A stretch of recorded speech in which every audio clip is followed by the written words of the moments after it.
So we all want to learn how to make more money, right? Especially in this economy where a lot of us are struggling right now. But sometimes the easiest way to start making financial progress is to learn simple ways of managing what we already have just a little bit more intentionally. So in this video, I'm going to share 6 simple ways I'm getting better with money this year.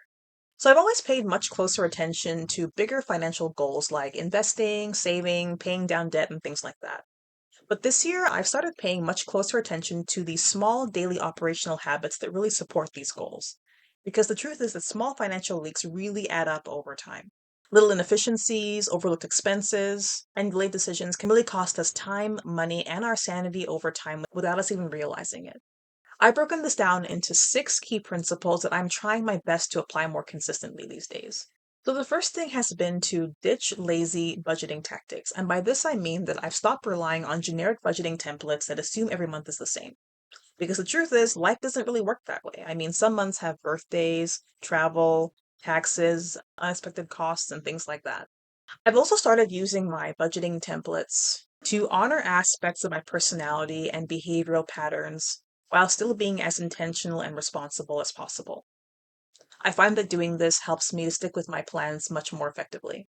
So, for example, I know that over the summertime and Christmas and times like that, I'm likely to spend more money because I'm spending more time with my family and my friends, and I like to give gifts to people. It's part of my love language.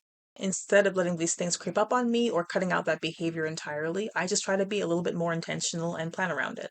So overall, I've started treating each month like its own mini financial season with its own priorities and spending patterns. And by the way, if you're looking for a simple budget template to get started with, I'll link one in the description that I created, completely free.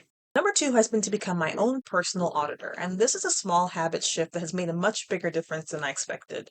See, I used to assume that receipts, credit card statements, and subscriptions and things like that were automatically correct most of the time, but now I review them so much more carefully. I order a lot of my groceries online, and it's amazing how often mistakes happen. So, quick reviews have helped me to catch duplicate charges, pricing errors, subscriptions I thought I canceled, things I didn't order that I was charged for, and so on and so forth. I've probably caught hundreds of dollars worth of errors. So, like I said, small shift, big difference. Number 3 has been questioning my need for new. And by new, I don't just mean getting more stuff. I mean questioning my assumption that brand new always equals better.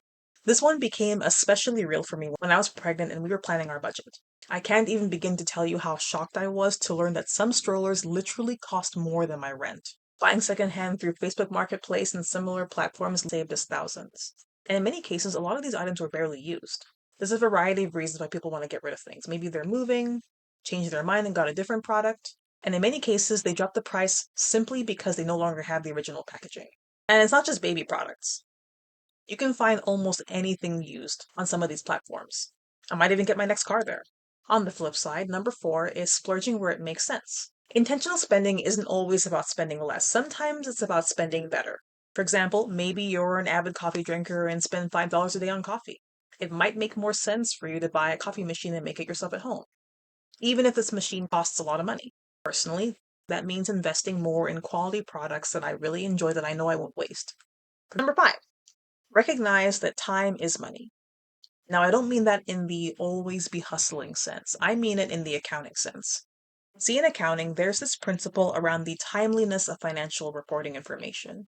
In other words, reviewing financial information quickly enough that it can actually influence your behaviors or decisions. In the business world, we're talking about getting financial information to investors and stakeholders fast enough that they can make better decisions. But I started applying this to my own personal finances, and it's made a world of difference. I no longer wait several weeks to review my spending or track my expenses. I try to do it ideally at least weekly so I can adjust and course correct in real time. Finally, number 6 is to stop overlooking small forms of value. One thing I'm trying really hard to get better at is noticing small forms of value that I used to ignore. Things like cashback, rebates, credit card points, bottle returnables, small gift cards and account credits, so on and so forth. I used to ignore them because none of these things are life changing on their own. But collectively, they've covered groceries, household expenses, and even splurges that I used to overspend on. It's often small things like this that really don't seem to matter at first. I once heard a quote that said something like, watch the pennies and the dollars will take care of themselves. And I think there's a lot of truth to that. There's absolutely nothing wrong with chasing bigger financial goals or wanting to earn more income. In fact, for many people right now, more money probably is the answer. But sometimes meaningful progress starts with paying closer attention to what's already in front of us. Thanks so much for watching, and I'll see you in the next one. Bye.